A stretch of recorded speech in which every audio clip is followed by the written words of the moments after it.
اللہ الرحمن الرحیم ان الحمد للہ والصلاة والسلام علی من لا نبی بعدہ۔ عقیدہ ختم نبوت کے بارے میں 98 نمبر حدیث مبارکہ کو بیان کیا جا رہا ہے۔ یہ حدیث مبارکہ دلائل النبوہ جلد نمبر 1 صفحہ نمبر 61 پر ہے۔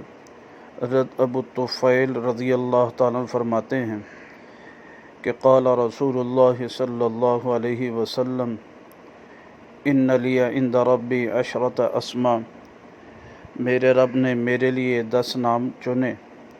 قال ابو طفیل رضی اللہ تعالیٰ فرماتے ہیں حافظت منہ ثمانیہ، میں نے یاد کیا ان میں سے 8 کو، محمد و احمد و ابو القاسم والفاتح والخاتم والعاقب والحاشر والماحی، کہ میرے ناموں میں ایک نام محمد اور احمد اور ابو القاسم اور فاتح اور خاتم اور عاقب اور حاشر اور باحی ہے۔